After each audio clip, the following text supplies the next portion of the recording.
Assalamualaikum warahmatullahi wabarakatuh. Perkenalkan, nama saya Dinda Syifa Mahroja dari Prodi D3 Akuntansi B dengan NIM 201006. Di sini saya akan mempresentasikan tentang materi sistem pengendalian intern dalam sistem informasi akuntansi. Apa itu sistem pengendalian intern? Yaitu suatu sistem yang dibuat untuk memberi jaminan keamanan bagi unsur-unsur yang ada dalam perusahaan. Lalu, untuk apa sih perusahaan membuat sistem pengendalian intern? Nah, di sini ada 5 tujuan mengapa perusahaan membuat sistem pengendalian intern. Di antaranya yang pertama yaitu untuk menjaga kekayaan organisasi. Yang kedua, untuk menjaga keakuratan laporan keuangan perusahaan. Yang ketiga, untuk menjaga kelancaran operasi perusahaan. Kemudian untuk menjaga kedisiplinan dipatuhinya kebijakan manajemen. Dan yang terakhir yaitu agar semua lapisan yang ada di dalam perusahaan tunduk pada hukum dan aturan yang sudah ditetapkan perusahaan. Nah, menurut COSO yaitu Committee of Sponsoring Organization of the Tradeway Commission, pengendalian internal merupakan rangkaian tindakan yang mencakup keseluruhan proses dalam organisasi. Pengendalian internal berada dalam proses manajemen, yaitu manajemen dasar, diantaranya perencanaan, pelaksanaan, dan pemantauan. Kemudian ada ancaman terhadap sistem. Sistem yang dijalankan perusahaan mempunyai ancaman. Ancaman tersebut dengan adanya pengendalian intern ini akan dapat dicegah dan diminimalkan dari resiko karena perbuatan disengaja. Misalnya, sengaja mengupload data yang salah, sengaja menghapus data yang tidak seharusnya dihapus. Nah, kemudian ada juga resiko karena perbuatan tidak disengaja. Misalnya, tidak sengaja menginstal file yang mendatangkan virus, tidak sengaja menginput data yang salah, tidak sengaja menghapus data yang sudah terinput. Kemudian ada beberapa komponen pengendalian intern, di antaranya yang pertama yaitu lingkungan pengendalian atau control environment, yaitu sarana dan prasarana yang ada di dalam organisasi atau perusahaan untuk menjalankan struktur pengendalian intern yang baik. Kemudian yang kedua yaitu aktivitas pengendalian atau control activities, yaitu berbagai proses dan upaya yang dilakukan oleh manajemen perusahaan untuk menegakkan pengawasan atau pengendalian operasi perusahaan. Dan yang ketiga, ada penaksiran risiko atau risk assessment, di mana manajemen perusahaan harus dapat mengidentifikasi berbagai risiko yang dihadapi oleh perusahaan. Dengan memahami risiko, manajemen dapat mengambil tindakan pencegahan sehingga perusahaan dapat menghindari kerugian yang besar. Yang keempat ada informasi dan komunikasi atau information and communication. Merancang sistem informasi perusahaan dan manajemen puncak harus mengetahui beberapa hal. Dimulai dari bagaimana transaksi diawali, data dicatat ke dalam formulir yang siap diinput ke sistem komputer.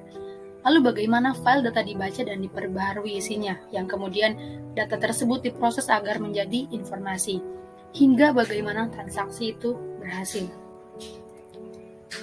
Yang terakhir yaitu ada pemantauan atau monitoring, yaitu kegiatan untuk mengikuti jalannya sistem informasi akuntansi, sehingga apabila ada sesuatu berjalan tidak seperti yang diharapkan dalam perusahaan, dapat segera diambil tindakan.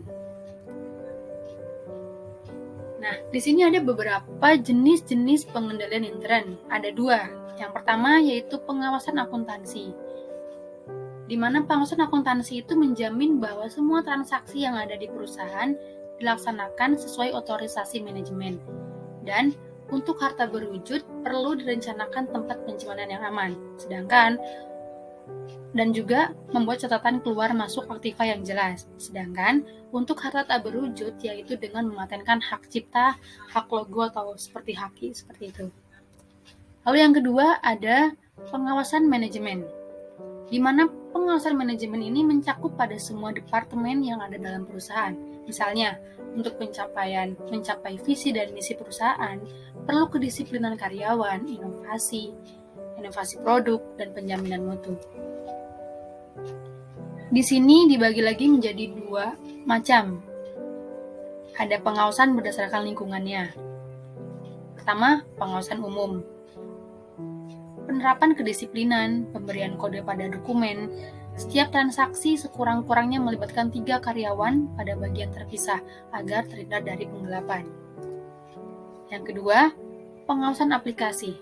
Pengawasan yang diterapkan pada prosedur tertentu, misalnya pengawasan pada prosedur pembelian, penjualan, dan pengawasan ini meliputi pengawasan dari input penjualan, proses, keluaran, penyimpanan, dan basis datanya. Lalu di sini pengawasan berdasarkan kegiatannya. Yang tadi berdasarkan lingkungannya, yang ini berdasarkan kegiatannya, yaitu yang pertama, pengawasan preventif atau pengawasan yang dilakukan untuk mencegah terjadinya kesalahan dan penyelewengan. Misalnya, menggunakan password dalam software akuntansi dan memasang CCTV untuk pengamanan sistem akuntansi. Kemudian, pengawasan detektif. Jika sudah menemukan adanya kesalahan dan penyelewengan, maka pengawasan detektif perlu dilakukan. Contohnya, jika ditemukan kejanggalan pada pelaporan keuangan, segera melaporkan pengawasan detektif.